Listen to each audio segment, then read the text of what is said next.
It's 20 days into the new year, and U.S. foreign policy rhetoric has escalated. One of the shocks for so many leaders at the moment, so many governments around the world, is that this year, 2026, is much more radical than even last year, 2025. I'm Carolyn Beeler. Today, a year of President Trump around the world. And in Venezuela, people are struggling to afford basic necessities. A reporter investigates. You're telling me that the minimum wage is less than $1. Yeah, it's $0.4. One mayor is talking up his city's safety record. We are safer than Paris, than Berlin, more than 2.5 times safer than New York. And a solar storm lights up the skies. That's all ahead on The World. This is The World. I'm Carolyn Beeler. Thank you so much for joining us today. Marco Werman is off. In Venezuela, there are two big questions right now. The first is what you see in the headlines. What is the country's political future after the ouster of former President Nicolas Maduro? The other is the more urgent for Venezuelans, how to make ends meet. The oil-rich country used to be one of Latin America's wealthiest. It had a thriving middle class. Today, most people live on meager wages. The World's Tubi's Isaiah reports from Venezuela.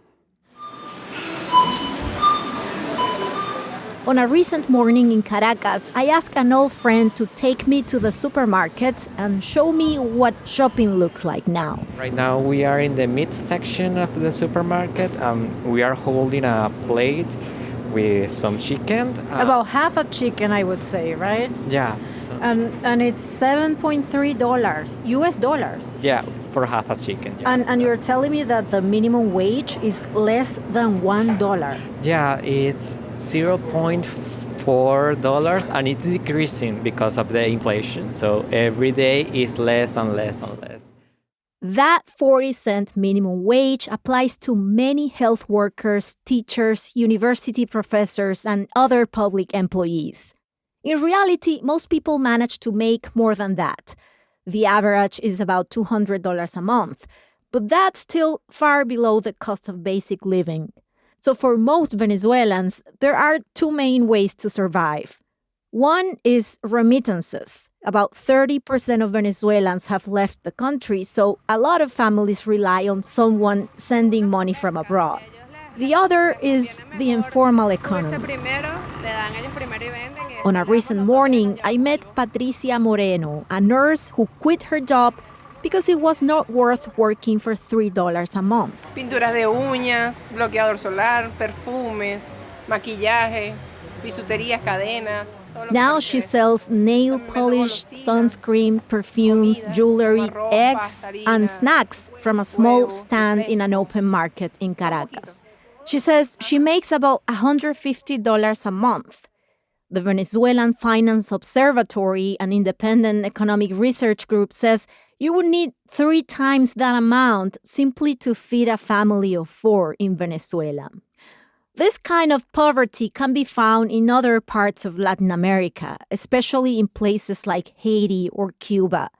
What makes Venezuela different is how recently this was one of the wealthiest countries in the region, a place with real economic mobility that once attracted hundreds of thousands of immigrants. Between 2013 and 2021-22, the Venezuelan economy experienced a decline process so lasting and deep that the economy reduced its size up to 80%. Omar Zambrano is a chief economist at a policy research and consulting firm in Caracas. He says government mismanagement, corruption, and U.S. sanctions caused the economy to fail. That collapse essentially erased Venezuela's middle class. Arturo Marcano, a civil engineer in southern Venezuela, knows that well. He says he's worked on some of the most ambitious infrastructure projects in the country. Tuve la oportunidad de formarme en el exterior porque el gobierno ofrecía becas. He took advantage of government scholarships to train in the United Kingdom. And when he came back home, he found a good job at a Venezuelan company, bought a house for his family. They owned 2 cars and had a pension plan. Los salarios eran muy buenos, pero no solamente eso. A mí me pagaban la vivienda. But those opportunities collapsed with the economy. No ha habido proyectos, prácticamente proyectos grandes, no hay ninguno que se haya desarrollado en el país. Marcano says there have been virtually no major infrastructure projects in Venezuela in recent years. Along with the projects, his pay and benefits disappeared. And eventually, so did his pension. La pensión mensual es menos de $1 para una persona como yo que trabajé 30 años ahí. My pension is less than $1 per month after working there for more than 30 years, he says.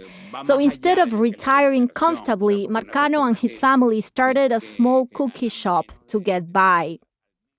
Luis Gonzalez, an agronomic engineer, tells a similar story. He worked for decades in the private sector. Now the government only pays him a special bonus, so he gets about $45 a month. For him, one of the steepest costs is healthcare. Solamente el seguro de gastos médicos cuesta $800 por mes para los dos. Because free public hospitals are in shambles, many people feel forced to pay for private care. In their case, insurance costs $800 a month for a couple of seniors. Their 3 daughters, who live abroad, cover this cost. But for years, Gonzalez has leaned on a different skill to make extra money: his voice.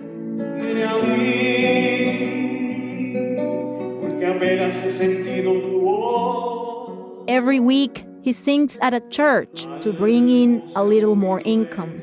And he prays that the recent deals with the U.S. will bring enough economic stability to allow Venezuela to focus on a real political transition.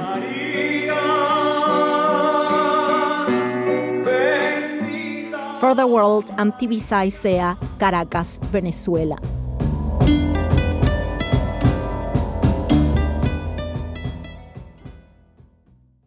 London is one of the safest cities in the Western world, so says the city's mayor, Sadiq Khan.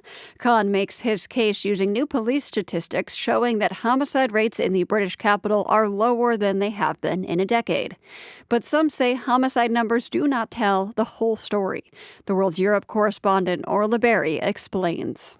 Sadiq Khan has been doing a lot of interviews this past week, and there's one thing he says again and again.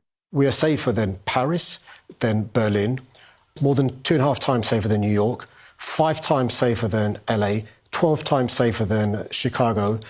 Every US state has a higher homicide rate than London. And I think the fact that Khan is drawing comparisons between London and cities across the US is maybe not so surprising when you hear what the US president has been saying about London and Mayor Khan recently. He's a terrible mayor.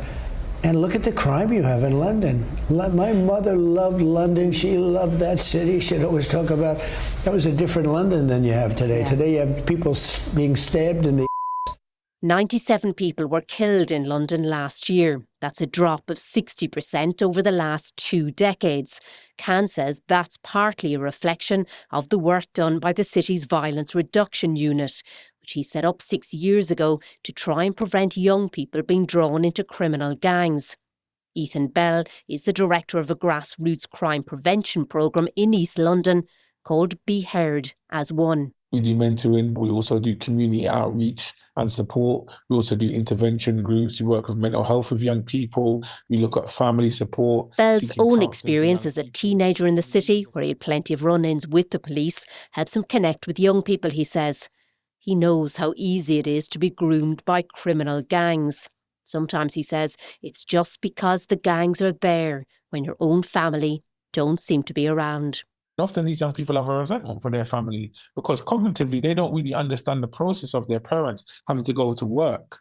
All they're seeing is, you're not there for me. These people are there for me. When I need someone, I can pick up the phone and call them. When I'm hungry, I can pick up the phone and call them. So of course I'm going to do what they say because they're not grooming me. They're looking after me. The drop in homicides is good news for London, Bell says, but non-fatal assaults, particularly knife attacks, are still a big issue, and some of these attacks never get reported, he says.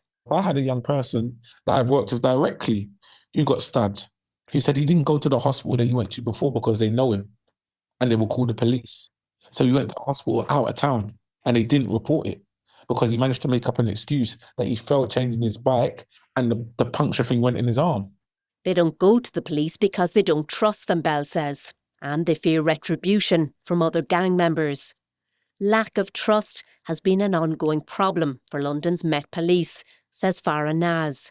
Her niece, Zara Alina, was sexually assaulted and killed in 2022. When Zara was murdered 3.5 years ago, there were 3 other women that were pursued by the murderer.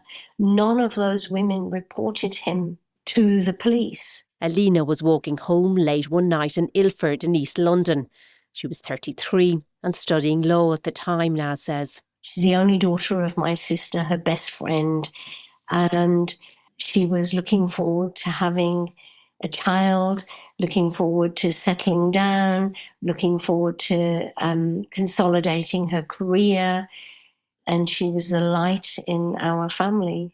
Naz says she welcomes the latest Met Police report, but the findings don't change how many people living in London feel. Of course, whilst it's incredibly important that homicide figures have gone down, we also have to remember the other part of the landscape, that women still are changing their behaviours to be safe, that harassment figures have gone up. Official figures show a 10% increase in sexual offences reported to the police last year compared to the previous 12 months. Minor crimes like shoplifting and phone theft are also an ongoing issue. Still, the way some presenters on right-wing news networks like GB News talk about the British capital, you might think the city was on the verge of collapse. Our capital city, once the greatest on earth, has descended into a knife crime hellhole where people are getting stabbed in the or worse. That is a fact. It is. And on social media, the number of posts questioning whether London is safe has also shot up. The proportion of these types of posts has increased quite drastically over the last 2, 3, 4 years, in fact. Mark Hill, a lecturer at King's College London, analysed posts criticising the city on Reddit, one of the most popular social media platforms in Britain. He says it's impossible to tell who's posting the comments, but the more negative they are, the greater the chance they'll go viral, and that can influence public opinion. Still, Hill says, framing London as unsafe has been a part of Britain's culture wars for a very long time. London being presented as a failed state, a failed city, a dangerous place by particular people on the right. This has been going on. I moved to London about 20 years ago, and this is London's place within this debate is not a brand new phenomenon. And how you view London might well depend on where you live. A new poll out this month found 61% of people across Britain believe the capital is not a safe place to be. But when Londoners were asked, it was a very different result. 2/3 said the capital is safe, and more than 80% said they feel secure living in their own London neighbourhoods. For The World, I'm Orla Barry. We have a kind of fun note for you now about trash talk. It is timeless. That's the main takeaway from the graffiti of the ancient city of Pompeii, where people used to write on a 90-foot corridor through the city's theater district. Most of the scribblings cannot be read on the air. They are that graphic, but I will give you a relatively tame example. Quote, "I hope your hemorrhoids rub together so much that they hurt worse than they ever have before." Gross, but inventive, I guess. There are also love notes and lust notes, even political messages. Well, technology is giving us access to more Pompeii graffiti than ever before. Researchers from the Sorbonne University in Paris and the University of Quebec in Montreal have developed a new 3D digital platform to visualize and annotate the writing on this very old wall. Among the new revelations, a drawing of a gladiator and a declaration of love. Overall, the team captured 300 pieces of graffiti. 79 of those had never been seen before. You're listening to The World.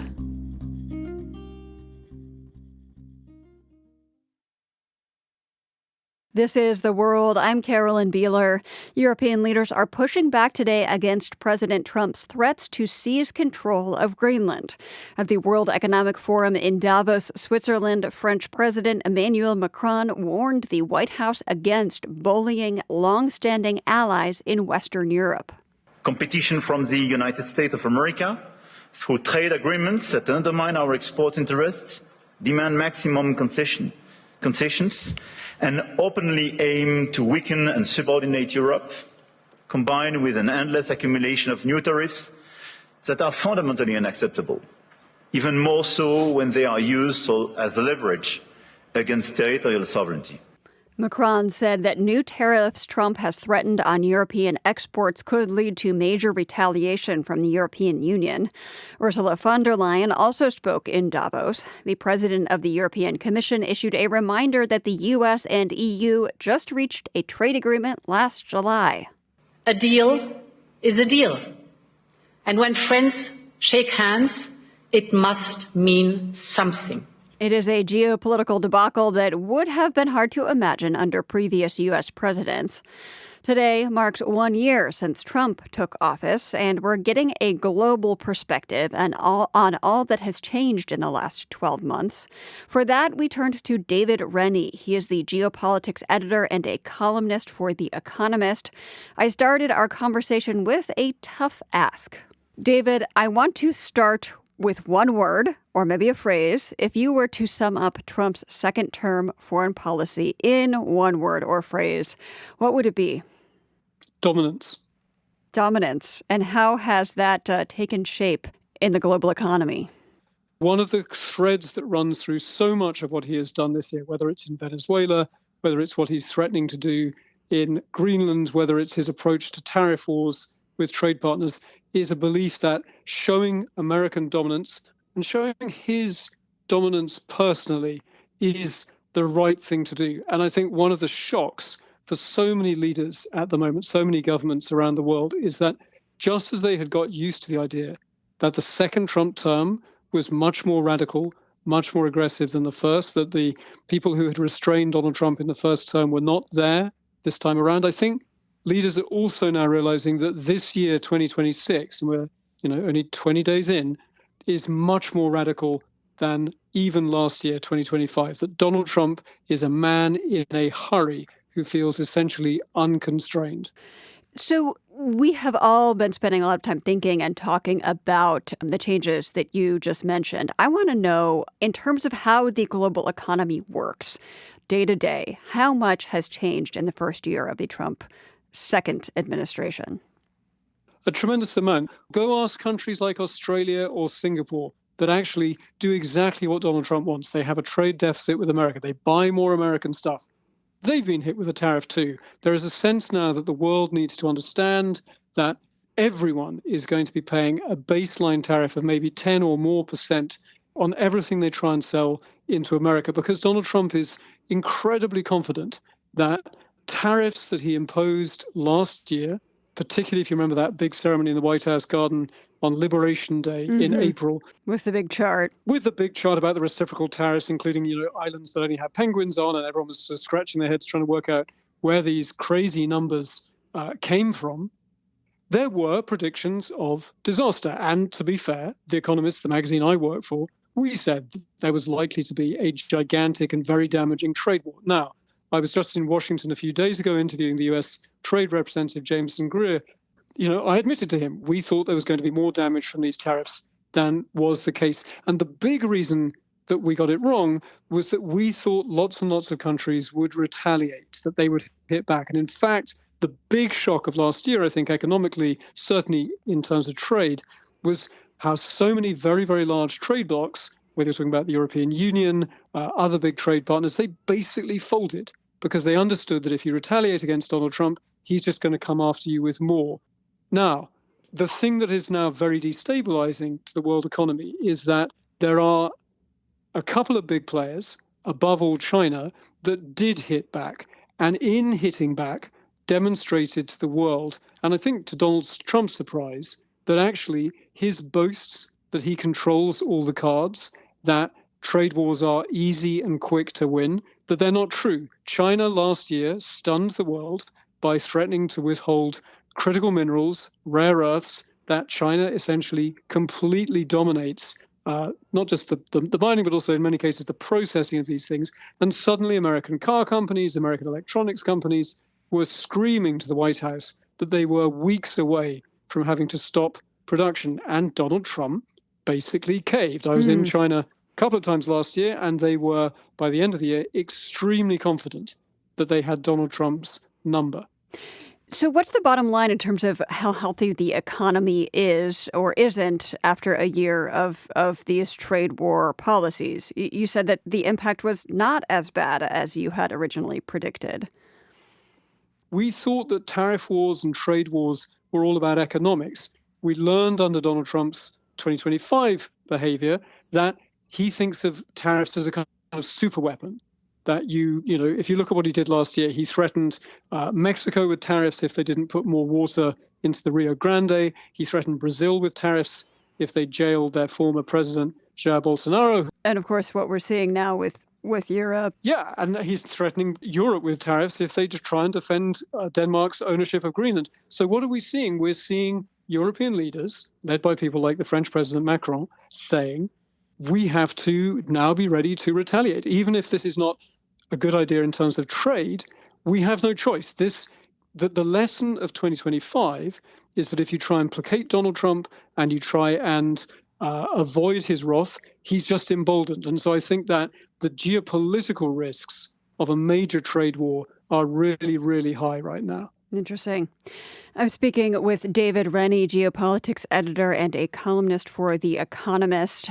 I want to talk a little bit more about China. We have covered on the show the many ways in which China is trying to step in as a more reliable partner for countries, as the U.S. is seen as an increasingly unreliable partner. How much has the balance of power changed in that respect? Look, China is clearly telling a lot of countries that it is a more predictable and reliable partner. And in a lot of the world, I think that is heard with a lot of relief. China's offer to Western allies of Donald Trump is a little less comforting. So the Canadian Prime Minister Mark Carney, for sure, he went to Beijing recently, first visit in a long time after icy relations, and he talked about a strategic partnership with China. All of that is fine. But it's really quite limited, because if you are a mid-sized liberal democracy like Canada and you want to hedge against a bullying Donald Trump, China is only somewhat of a help. That's David Rennie of The Economist. Stay tuned for the rest of our conversation after the break.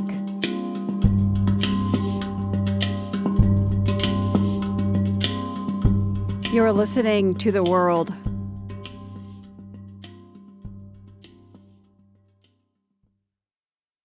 This is The World. I'm Carolyn Beeler. We are continuing our conversation with David Rennie, the geopolitics editor and a columnist for The Economist.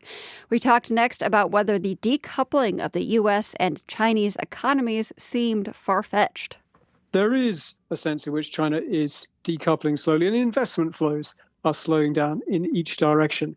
But one of the big surprises, to add to the long list of surprises of Trump's second term, is that he doesn't sound like a China hawk in the way that you might have expected, certainly if you think back to his first election campaign in 2016. I was in the States back then. I was our Washington bureau chief. I covered the campaign. I interviewed Donald Trump about China. And back then, if you remember, he was talking about, China stealing all the jobs, and he was going to, this was the biggest theft in history. Now, particularly after China used its rare earths weapon against America last summer and autumn and really intimidated Donald Trump, you see Donald Trump talking about wanting to have a good relationship with China, wanting to do a big, beautiful trade deal with China, and China basically still being bent on self-reliance and not being dependent on an America that they do not trust an inch. Interesting. I want to turn to Europe now. The relationship between the U.S. and Europe used to be something that you could kind of take for granted, being solid. What does it mean to the world economy that is no longer true? It is absolutely certainly no longer taken for granted. And it's gone so far beyond American grumbling about NATO members from Europe not spending enough on defense. Because, remember, though, we heard those from people like Barack Obama. This is different. This is new. The idea that Donald Trump is threatening to say that he needs to have Greenland as territory for his own psychological happiness, that he is not content to have American bases in Greenland, which is obviously part of Denmark, European ally in the EU and NATO. He's saying that unless he owns it, it doesn't really count, that you have his cabinet secretaries going out and saying that, even a long lease on Greenland, even bases in places like Europe, doesn't give you real security because no one is willing to really take care of the security of somewhere if they don't own it. Well, if you are Europe, you're thinking, well, if you're not willing to defend somewhere unless you own it, what does that mean about all of our expectations about being, home to American bases, being America's security partner? What does NATO in mean the economic anymore? sphere? Yeah. And when the Danish Prime Minister said, if you attack Greenland, that's the end of NATO, I think initially some European partners thought, or maybe that's a bit exaggerated.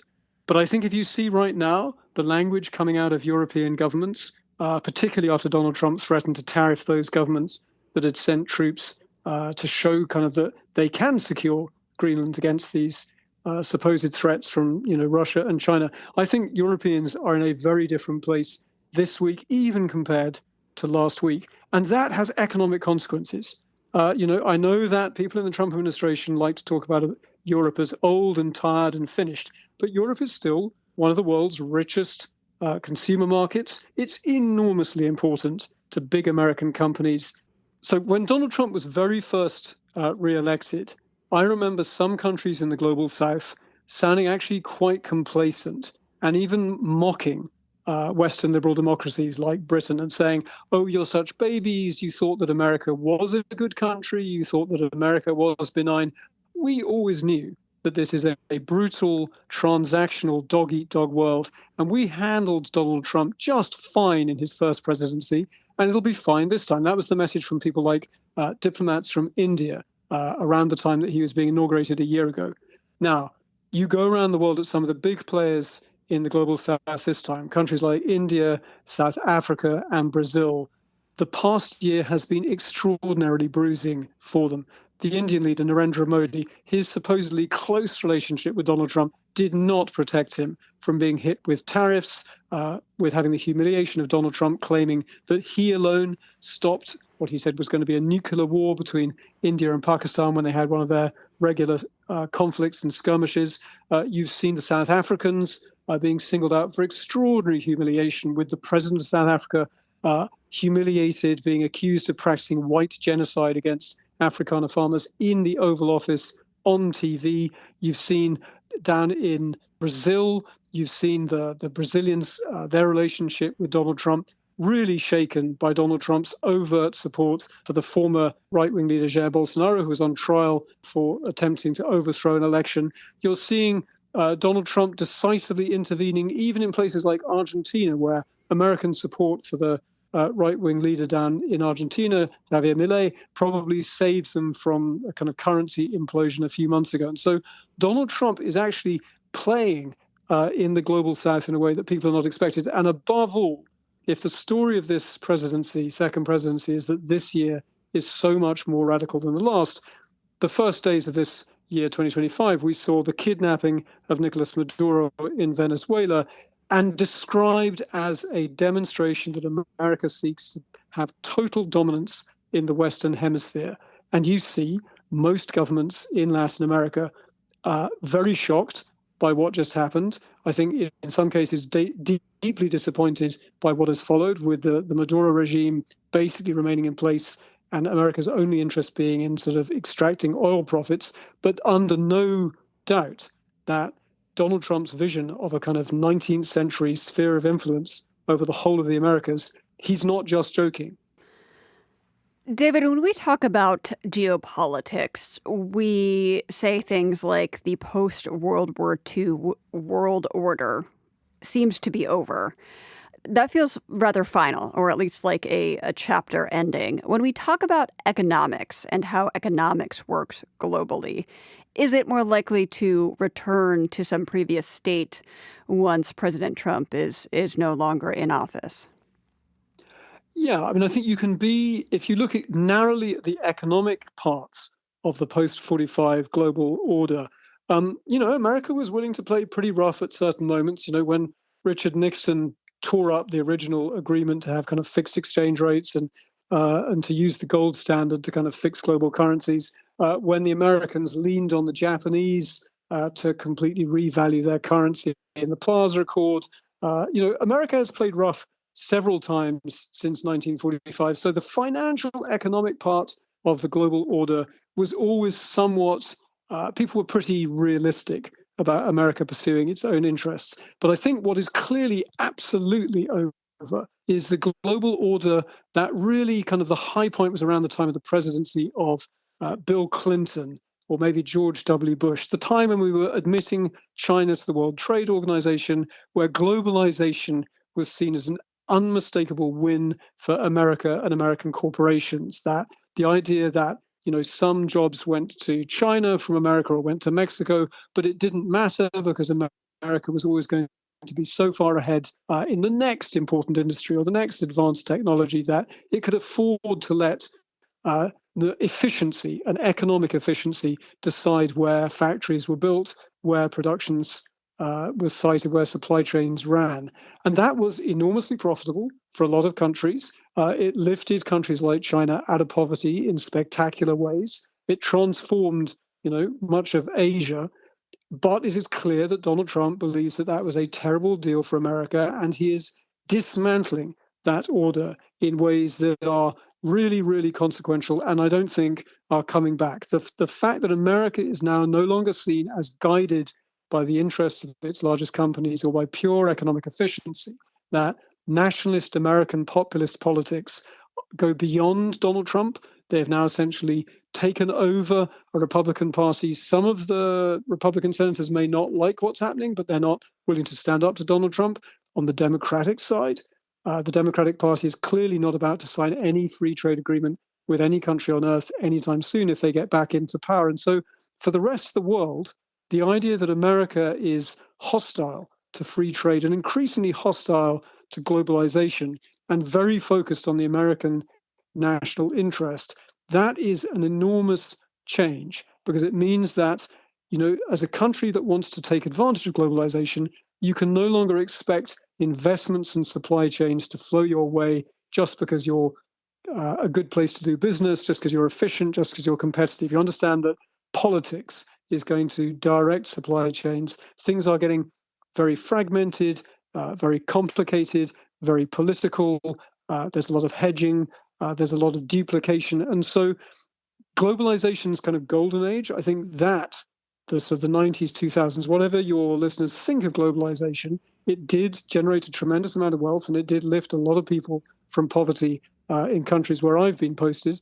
And it's not coming back. And that's an enormous, enormous shift.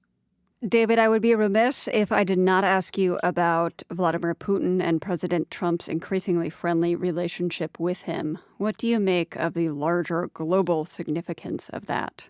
It's a real sign of how insanely busy the news cycle is at the moment, that we've hardly thought about Ukraine and how that war might end, although right now people in Ukraine are suffering the most appalling winter as Russian missiles and drones take out their energy and their power supplies.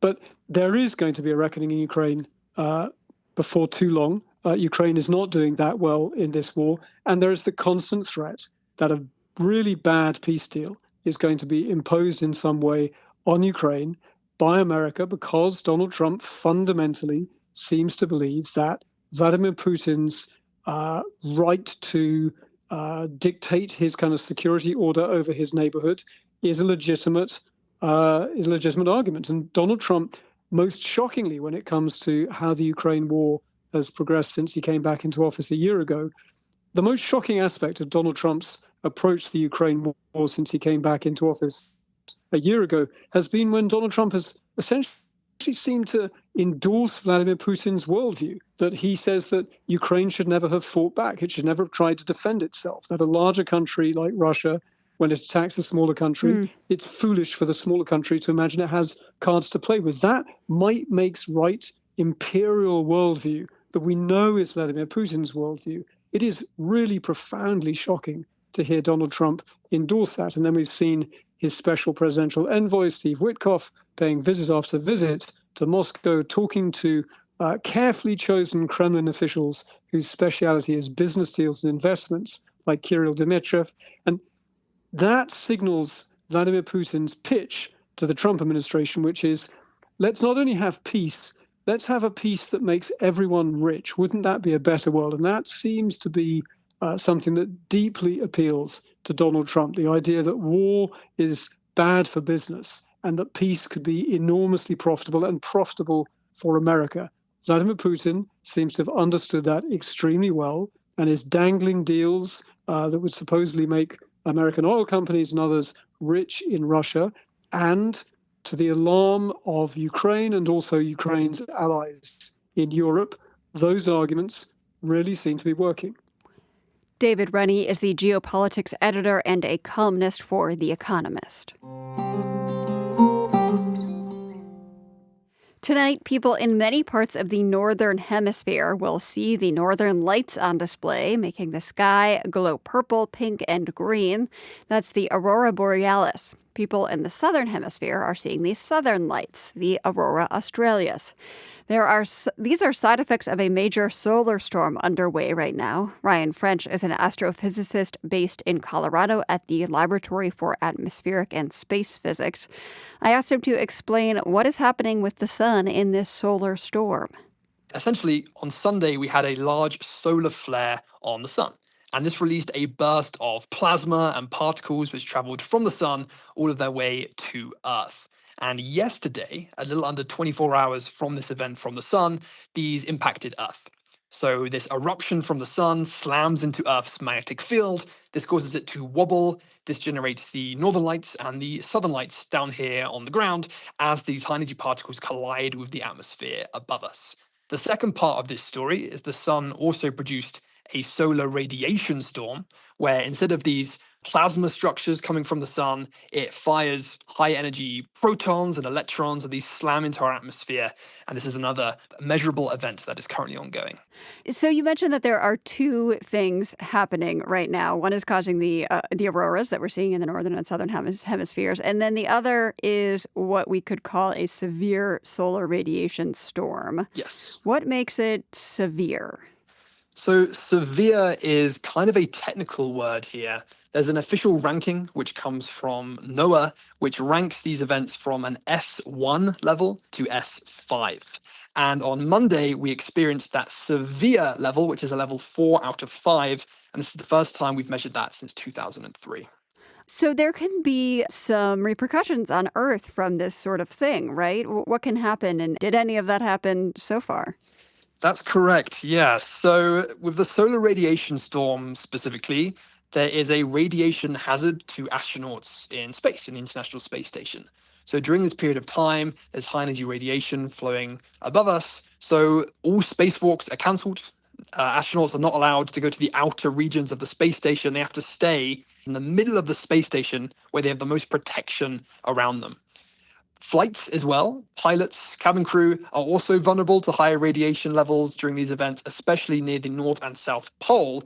So interestingly, when I looked at the flight radar yesterday, all of these flights are being diverted to lower latitudes away from these higher radiation zones. And was that out of consideration for safety or something to do with navigation? I know these solar storms can also impact, for example, GPS satellites.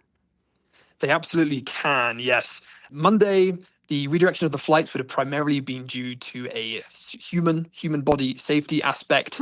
The interruption with GPS and navigation, things like that, happen with sort of larger geomagnetic storms. There was an event back in May 2024 where a bunch of GPS communication was lost for days at a time, and this had impacts to the US agricultural industry. I remember that. It was like the John Deere tractors, right? It was, certainly was. I've not heard of anything like that coming out from this one, but if something did happen, we might not hear about it for a few weeks. Going back to what I think most people might be interested in most from this conversation, what does the forecast look like for Northern Lights tonight? Where might people be able to see them? So we've definitely passed the peak of the events now. The peak was Monday, happened whilst Europe was at nighttime. So Europe got this amazing Northern Lights show. By the time North America rotated into darkness, things had died down a little bit. It did pick up again this morning, just before sunrise for much of the US and Canada. Tonight, as I speak right now, for Europeans, you have a good chance of seeing the aurora again. For North Americans, it depends on how long it persists for. If you live in a northern state, you might have a good chance of seeing the aurora again, but it just depends on what happens in the next 12 hours or so. And what about the Southern Lights? Are those getting farther north than they often do? Absolutely. The Southern Lights move further north just as the Northern Lights move further south. The reason why you don't typically hear about the Southern Lights as much is because for the Southern Lights to reach a populated area, they have to come quite far north. So even to get to, say, New Zealand, Tasmania, the bottom of Chile and Argentina, you need quite a lot of boost in these events to get the Southern Lights up that far. I do think places like New Zealand and Tasmania would have seen the aurora, or they have seen the aurora. Will they see it again? It again depends on the timing of this thing and when nighttime rolls around for those locations. Ryan French is an astrophysicist in Colorado. You're listening to The World. This is The World. I'm Carolyn Beeler. In Syria, a ceasefire officially went into effect today between Kurdish-led forces that once controlled about a quarter of Syria and the Syrian government. The agreement would fold the Kurdish-led forces, known as the SDF, into the Syrian army and transfer control of most of the land that it used to hold. That's according to Middle East historian and Professor Amr al-Azam. The Kurdish majority population areas would be given a certain amount of autonomy to take care of themselves. But ultimately, the administration of the region would have to fall under the central government in Damascus. The agreement was finalized on Sunday after Syrian government forces pushed Kurdish forces out of much of their territory. It is similar in terms to a previous ceasefire agreed to last year. Its exact status, though, is tenuous. Yesterday, fighting broke out around 2 SDF prisons where members of the Islamic State are held. And Amr al-Azam told me earlier today that many details about integrating Kurdish forces into the Syrian military still need to be worked out. The merging within the armed forces, would they merge as independent units within the army, which is what the Kurds were demanding, or would they just be individuals, which is what the Syrian government was demanding? The Kurds were insisting on maintaining control of the border crossings in the areas in the eastern part of the country. And again, the government was insisting, no, you cannot control these have to go back into government. This has to be under full government administration, so on and so forth. And this is what basically was essentially stopping the process of implementation. So what happened over the weekend was basically the enactment by force of what had been agreed to previously. So the SDF finally has handed over control of the territory that it held in the north because it had to. Yeah, exactly. So is this just the latest step in Syrian President Ahmad al-Shara consolidating power? Essentially, yes. And that had always been his stated goal. Ahmad Shara had always insisted that the rule and authority of the state had to extend across all areas of Syria, no matter what. So this ceasefire that was agreed to over the weekend is supposed to take effect today. What is the status of it right now? So essentially, this ceasefire gives Mazloum Abdi, the head of the SDF, 4 days to essentially come up with a full implementation plan in terms of the Syrian army and the administrative integration of the the managing of the province. There have been these clashes, though, around prisons in the north of Syria where Islamic State affiliates are held. What has been happening there, and is it clear if someone is indeed in control of these prisons at the moment? Right, yes. The two big prisons are Al-Hol, which is sort of up in the north, and the Shaddadi prison. There was an escape of anywhere between 120 to 200 prisoners, and apparently 81 had been recaptured so far by the government forces. So the government is trying to make sure that this doesn't happen. But the main conflict is over, essentially the SDF are saying, we're protecting these prisons, and they're using it as a card to justify why they need protection, they need support from the international. In fact, there was a call for the international coalition to come and help them, prevent these prisons from falling into the hands of the government. The government at the same time is saying, no, we're more than capable of taking over that role of running those prisons. So essentially they're pulling that card out of the SDF's hands, so they don't use it as an excuse to not hand over the prisons. So we've been talking about kind of the military and militia activity here, but what does this loss of territory for the Kurdish forces mean more broadly for the Kurdish minority in Syria?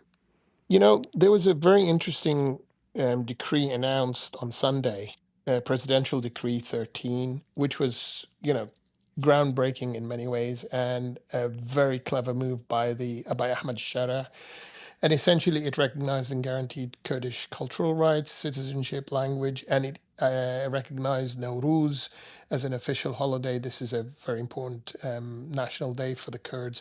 So, in a way, he gave them the rights, the cultural rights, etc., but at the same time said, it's over. You have to now hand over your territory. You have to integrate into the army. You have to relinquish control over the border crossings, and so on and so forth. You have to become part of the state. You have to be Syrians.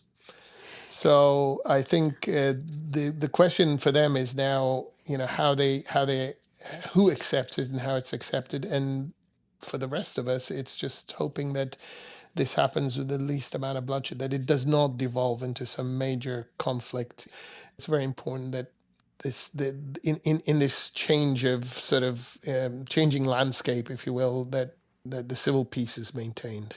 One of the biggest questions for the new Syrian government, Syrian President Ahmed al-Shara, after he overthrew the Assad regime a little over a year ago, was whether, he could bring this country with different communities, different cultures, different religions into one country. Is the Kurdish minority, and was the SDF the biggest last group that needed to be brought fully into the new Syria?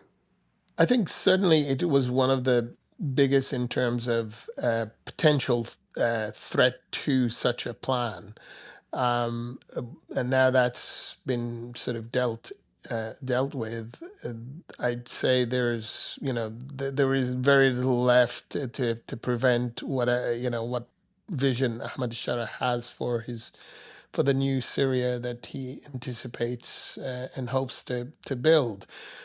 So yes, with that sort of obstacle removed, they're on their way to consolidating that win soon. Amr Al-Azam is a professor of Middle East history at Shawnee State University in Ohio. We leave you today on a hopeful note. There is a moose in Romania. This is based on multiple sightings this winter, now confirmed by rewilding specialists. They went to document the presence of the long-absent species in the country for themselves. The return of moose to Romania is being seen as a win for biodiversity there. It's still not clear where this particular moose came from, but Ukraine and Poland are both home to moose populations. An organization called Rewilding Romania plans to work with local authorities to monitor and protect this moose.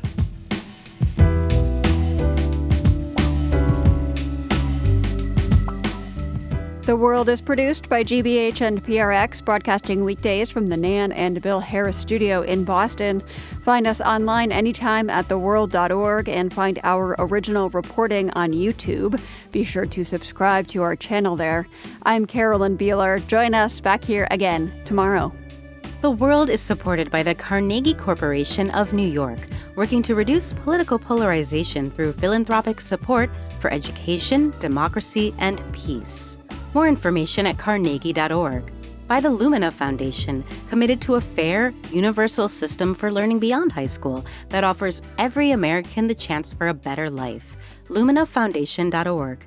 By the PRX Ambassador Council, whose members include Judy Piggott, the Gruber Family Foundation, the Schmidt Family Foundation, and Gavin Salmonese, LLC. The World's theme music is composed by Ned Porter.